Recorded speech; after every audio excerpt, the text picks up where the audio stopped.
সকল ভক্তগণকে আমার প্রণাম। এখন বর্তমান রয়েছে পিথোরাগড়, উত্তরাখণ্ডের একটা সুন্দর জায়গা, অপরূপ রূপ মাধুর্যে ভরা যেন এই শহর। আমি যদি এই শহরটাকে ঘুরে ঘুরে দেখাই, ভালো লাগবে না এমন কোনো ব্যক্তিত্ব নেই। আর এখন যে মন্দিরে বসে আছি, এটা হলো শ্রী শ্রী হনুমান মন্দির।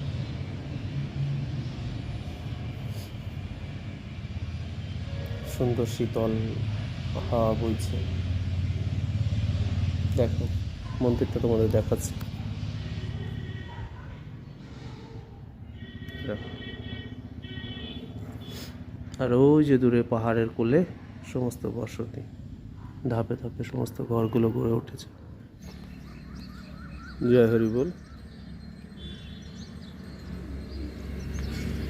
তোমাদের এখন যে শহরটা দেখাচ্ছি, এটা হচ্ছে উত্তরাখণ্ডের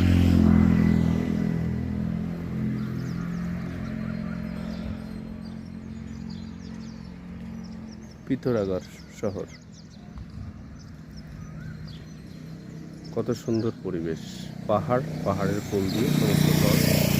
এখানে একটি রাম মন্দির, হনুমান মন্দির রয়েছে।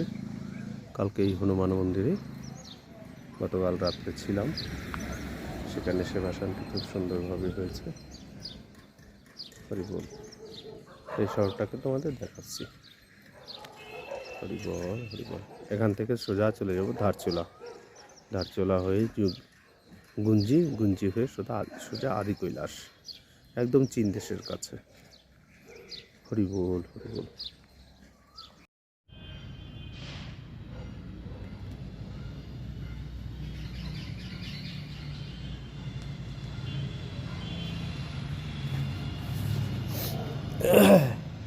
এখানে যে হঠাৎ করে চলে আসবো ভাবিনি, কিন্তু পরমপিতা পরমেশ্বর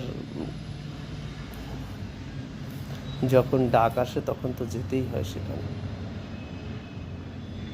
যতই ধরে রাখার চেষ্টা করি না কেন, ধরে রাখা অসম্ভব। সেখানে যেতেই হবে। আর আমাকে এখানে আসতে যে সহযোগিতা করেছে,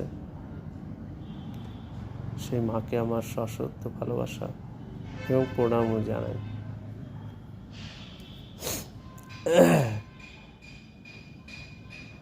এবং আমি আশীর্বাদ করছি, আমাকে এখানে আসতে যে সহযোগিতা করেছে,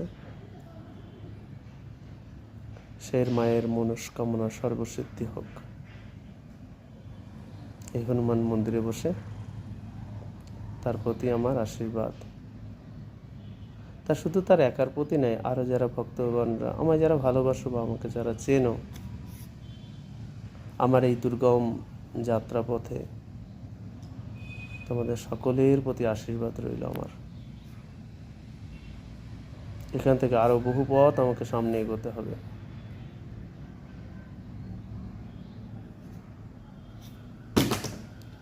অনেকের অনেক রকম ধারণা থাকতে পারে, যার যেমন মন সে সেই রকম ভাববে এবং সে সেই রকম বলবে, কিন্তু যাত্রাপথ সোজা নয়।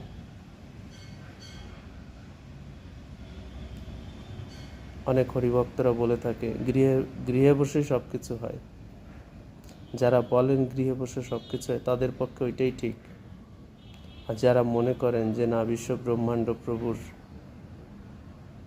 তাই এই ব্রহ্মাণ্ডের সমস্ত জায়গায় পরিদর্শন, সমস্ত জায়গায় ভ্রমণ, সব জায়গায় প্রভুর নাম প্রচার, হরিচাঁদ গুরুচাঁদের নাম প্রচার, গোপাল চাঁদের নাম প্রচার, বাবা হরষিতের কৃপা থাকলে পরে আর ভয় নেই। এই ব্রহ্মাণ্ডে যেখানে খুশি যাওয়া যায়।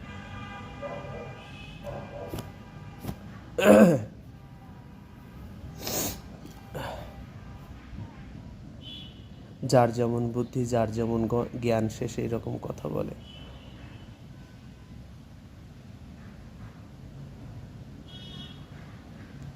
যে যেমন ভাবনা নিয়ে চলে, তার কর্মের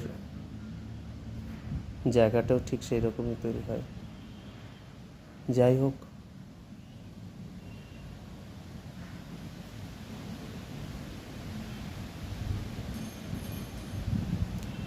হরিবোল।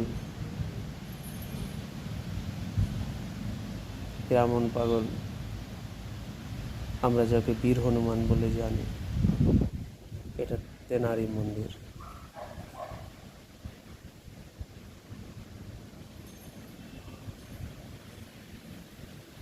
বেশি কথা বলার দরকার নেই, আমার এই শরীরটা আছে বলেই আমি কথা বলতে পারছি, আর এই শরীরটা আছে বলেই আমি এখানে আসতে পেরেছি। শরীর থাকবে না, সমস্ত যাত্রাপথ শীতল হয়ে যাবে।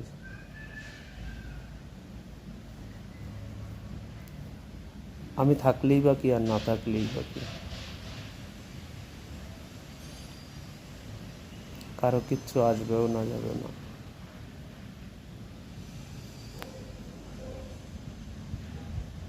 এই শরীরটা আছে বলেই পরিভ্রমণ, এই শরীরটা আছে বলেই সাধনা।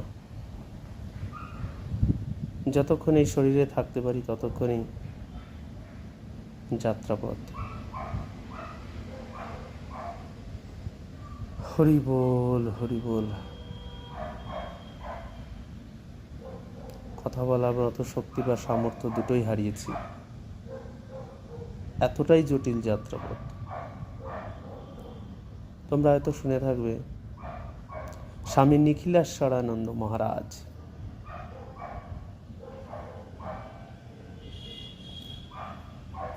নিখিলেশ্বরানন্দ মহারাজ তিনি বলতেন যে দেখো, তোমাকে অতি সূক্ষ্ম জগতে যেতে হলে তোমাকে অনেক দুর্গম রাস্তা তোমাকে অতিক্রম করতেই হবে।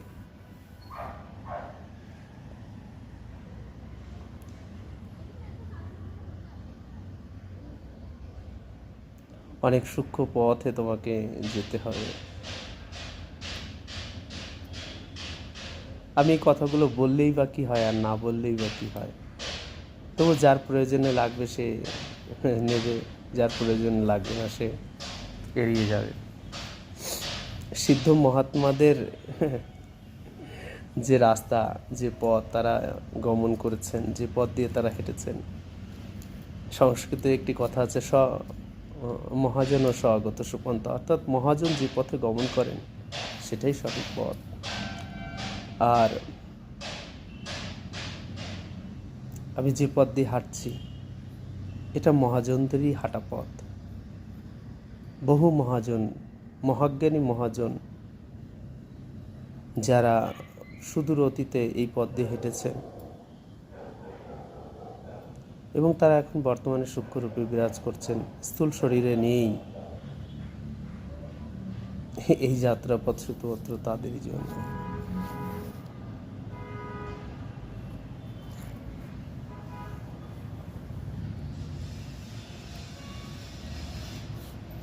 যাক, বেশি কথা বলবো না, যার যার রাস্তা তাকে সে খুঁজে নিতে হবে। যদি কোনো মহাজনের কৃপা হয় তবে তুমি রাস্তা পেতে পারো, আর নাহলে রাস্তা পাওয়া বড় কঠিন। বহু জনম তোমার চলে যাবে, তাইতেই দেখো এই জনম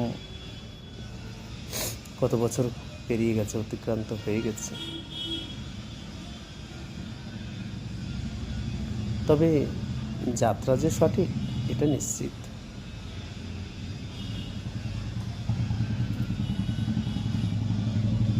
আচার্য শঙ্কর স্বামী, যিনি মহা অবতার বাবাজির দর্শন করেছেন এবং আরও বহু বহু বহু সিদ্ধ মহাত্মাদের দর্শন তিনি করেছেন, যারা সূক্ষ্মরূপে এক জায়গায় একটি সভায় বসেছিলেন। সেই সভাতে শঙ্কর স্বামী, যিনি বার্নাবত পর্বতে হিমালয়ে তিনি এখনও বিরাজ করছেন, তার একটি গ্রন্থের মধ্যে সেই যাত্রাপথের কথা লিখেছেন।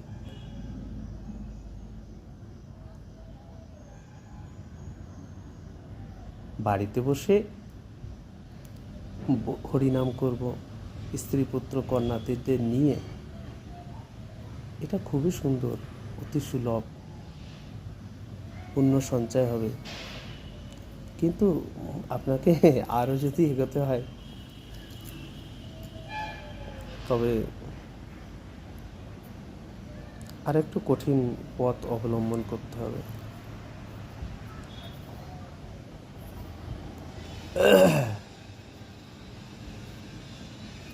হীরামন পাগল, গোলক পাগল, লোচন বদন, তারক গোসাই, এনারা সবাই যুগে যুগে ভগবানের পারিষদ। তাদের সঙ্গে সাধারণ জীবের তুলনা করতে যেও না। তারা তাদের কর্মজগতে এগোনো। তুমি কোথায় আছো? তুমি কোন জায়গায় আছো? নিজেকে ভাবো, এগিয়ে নিয়ে যাবার চেষ্টা করো যদি তোমার এগোবার ইচ্ছা থাকে।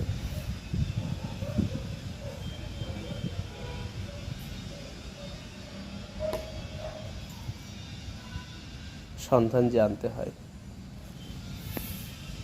সন্ধান জানাই হচ্ছে জীবের উদ্দেশ্য। পথ যদি না চেনো, কোথায় যাবে?